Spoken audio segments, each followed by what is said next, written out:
नहीं यार, इस भाई साहब को ना क्या पता नहीं किस तरह की टोल मची हुई थी। इसने ना उसका वो केला ही कहते हैं यार, उसको चेक कर लिया। भाई साहब तुझे मसला क्या है भाई? मुझे यार इसकी वो क्या कहता है ना, वो खुद पल्ले से समझ नहीं आई ना जब मैंने ये सीन दोबारा से देखा। और ये भाई साहब जो हमारे हमजा भाई हैं, इन्होंने ये जो शलवार है उसके अंदर ये रबर डाला हुआ है या फिर इसने कुछ और ही बांधा हुआ है। ये मेरे ख्याल से तो रबर ही डाला हुआ है, क्योंकि उसके हाथ जो है ना वो आराम से चले गए थे। तो भाई साहब आप इमेजिन करो कि आपका नाक किसी ने तोड़ दिया है और आपका सारा ज़हन वो नाक की तरफ ही जा रहा है कि उसका नाक जो है ना वो टूट गया है। लेकिन भाई साहब ये जो भाई साहब हैं, इनको नाक टूटने के बावजूद, इतना दर्द होने के बावजूद, इतना चुल मची हुई है कि भाई साहब ये हमजा को करने पे तुला हुआ है। भाई तुझे दर्द नहीं हो रहा है या फिर तुझे वो क्या कहते हैं नसें फट गई हैं मेरे ख्याल से, और तुझे दर्द वो हो ही नहीं रहा और तू ये हमजा की लेने के लिए चला गया है। यार इस सिचुएशन में ना बंदे का सारा फोकस ना अपने जख्म पे होता है, उसका दर्द उसको महसूस होता है, वो उसकी तरफ ध्यान करता है अपना। लेकिन ये जो भाई साहब हैं, ये हमजा के लेने के ऊपर तुले हुए हैं। और मैं आपकी जानकारी के लिए ये बता दूं कि इस भाई साहब ने जो शलवार के नीचे चड्डी पहनी हुई है, ये पाकिस्तानी लोग बिल्कुल भी नहीं पहनते। तो बस अब इस सीन में सीधी साइड पे जो आदमी है, इसने शाल लपेटी हुई है और इसका जो शाल लपेटने का जो स्टाइल है वो चेक करें कि वो इस तरह का है। लेकिन जैसे हम दूसरे एंगल से दोबारा से देखते हैं तो भाई साहब उसका जो शाल लपेटने का जो स्टाइल है वो बिल्कुल ही चेंज हो जाता है।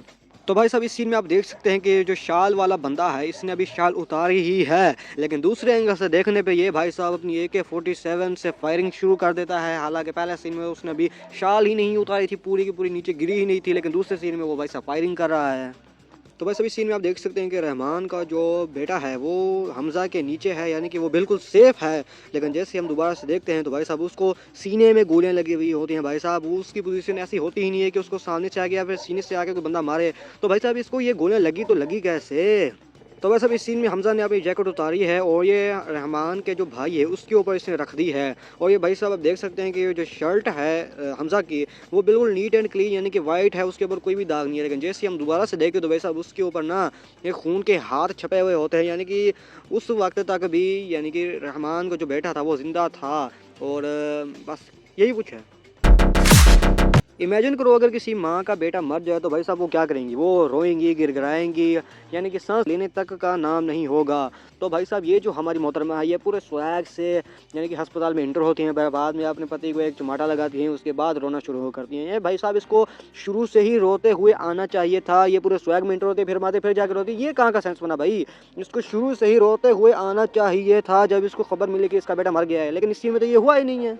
तो भाई लोगों इस सीन में ये भाई साहब जो खड़ा हुआ है, ये जो बंदूक की जो आगे वाली होती है, पता नहीं जहाँ से गोली निकलती है, वो उसको घुमा रहा है और उसको घुमा रहा है, उसको घुमा ही जा रहा है। इतनी देर हो गई है भाई साहब, घुमाता जा रहा है घुमाता जा रहा है। ये पता नहीं कब जाके ये फाइनल होगी भाई साहब। ये घुमा ही जा रहा है, जब से वो आए हैं और चक्कर लगा के चले भी गए हैं, लेकिन फिर भी ये भाई साहब जो हैं वो अभी भी गन का वो जो हिस्सा है जिसको पकड़े हुए हैं उसको घुमा ही जा रहे हैं घुमा ही जा रहे हैं।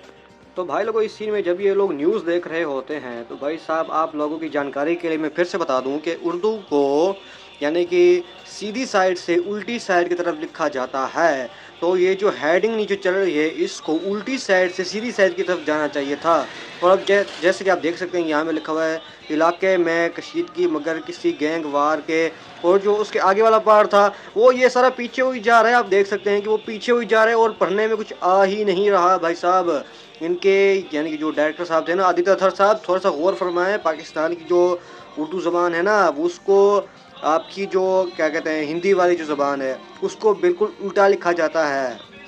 तो भाई लोगों इस सीन में जब ये लोग अपना एक्शन मूड ऑन करते हैं तो भाई साहब आप देख सकते हैं कि हमजा के पीछे वो गबरू है, टकला जो है वो है। लेकिन यहाँ पे जो हमारा कैमरा एंगल ऊपर से दिखाता है तो भाई साहब वो पीछे से आगे की तरफ आते ही नहीं है, वो वहीं पे रुक जाते हैं और वहीं से गायब हो जाते हैं। हालांकि जो पीछे से आ रहे थे हमजा के पीछे से उसको आता हुआ दिखाना चाहिए था, वो जो टकला था उसको आते हुए दिखाया ही नहीं है, वो वहीं से गायब हो गया है। तो भाई लोग इस सीन में इस भाई साहब के गले में रस्सी का फंदा बांधा है और आप रस्सी को देख सकते हैं कि वो अभी भी ऊपर है। हालांकि होना ये चाहिए था कि ये नीचे की तरफ होती और अचानक से ऊपर की तरफ होती और ये भाई साहब नीचे गिर जाता है, लेकिन नहीं, ये ऑलरेडी ही ऊपर की तरफ थी, ऊपर से ही इसको किसी ने खींचा है। भाई साहब पाकिस्तान में बहुत ही ज़्यादा रेयर चीज़ है कि किसी क्या कहते हैं गाँव वाले इलाके में फ़ुटबॉल खेला जा रहा हो। भाई साहब बहुत ही ज़्यादा रेयर बात होती है कि यहाँ पे फ़ुटबॉल खेला जाए जो देहाती यानी कि गांव वाले इलाके होते हैं। लेकिन ये भाई साहब यहाँ पे खेल रहे हैं, भाई साहब रेयर होगा, इनको मालूम होगा, चलो खेल रहे हैं कोई बात नहीं। बोल बेटा। तो भाई साहब यहाँ पे हमज़ा साहब जो हैं वो हमारे रहमान डकैत को अस्पताल में लेकर आते हैं और आप देख सकते हैं कि रहमान भाई साहब जो हैं वो ज़ख्मी हैं और हमारे हमज़ा भाई साहब जो हैं वो उससे भी ज़्यादा ज़ख्मी हैं, यानी कि कम हैं ज़ख्मी। और ये हमारा स्वैग भी चलता है और हमारा प्यार भी चलता है, तो उसके बाद से हमारा हमज़ा का बेवकूफ़ भी चलता है, वो बेवकूफ़ी भी चलती है। यानी कि ये भाई साहब जो हैं अस्पताल में आए हुए हैं और इनको काफ़ी ज़्यादा यानी कि चोटें भी लगी हुई है, लेकिन फिर भी ये इलाज कराए बगैर ही घर चले जाते हैं और घर जाके भाई साहब इनसे निवाला तक नहीं खाया जा रहा। अबे तू हॉस्पिटल आया हुआ था तो तेरा इतना दिमाग काम नहीं करता कि अपना इलाज भी कराता चलो?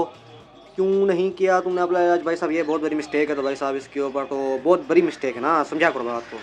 तो भाई साहब इस सीन में ये जो पुलिस वाला बंदा है इसका जो उल्टे वाला हाथ है वो चेक करें कि वो इसके जेब के बिल्कुल करीब ही है, यानी कि नीचे रखा हुआ है इसने। लेकिन जैसे ही हम दूसरे एंगल से देखते हैं तो भाई साहब वो अपना जो हाथ है वो जेब की तरफ यानी कि नीचे की तरफ दोबारा से कर रहा होता है, और यही देखने से ऐसा लगता है कि उसने शायद पीछे वाले एंगल से उल्टे हाथ से आगे किया होगा बोलने के लिए शायद। तो भाई साहब यहाँ पे जो पीछे कैमरामैन खड़ा हुआ है ये कोई आम ताम कैमरामैन नहीं है, ये भाई साहब प्रोफेशनल किस्म का कैमरामैन है। क्योंकि भाई साहब आप देख सकते हैं कि इसने किस तरह से कैमरा एंगल को ये पूरे स्वैग के साथ निकाला है, और भाई साहब हमजा भाई को दिखाया है, यानी कि पूरे स्वैग से ना कैमरे को निकाला है। इतना लुंगा पुंगा ये कैमरामैन नहीं है, ये प्रोफेशनल किस्म का कैमरामैन है। इसको एक्टिंग वाले रोल में ना यही काम सौंप दिया कि भाई साहब जाओ तुम जाके ना, ये काम तुम्हारा रोल है, आज तुमने ये करना है। तो वैसे अब इस सीन में आप देख सकते हैं कि यहाँ पे जो 6 यानी कि टीवी चले हुए हैं इसके ऊपर कोई भी यानी कि न्यूज़ वाली जो होती है ना हेडिंग इस तरह की, वो नज़र ही नहीं आ रही। पता नहीं किस तरह की, मुझे लगता है यूएसबी डाटा केबल से ना ये लोग वीडियो इन्होंने चला के ना वो देखी हुई होगी, क्योंकि यहाँ पे कोई ऐसा न्यूज़ चैनल वगैरह तो नज़र नहीं आ रहा कि जो ये शो कर रहा हो कि ये न्यूज़ चल रही है।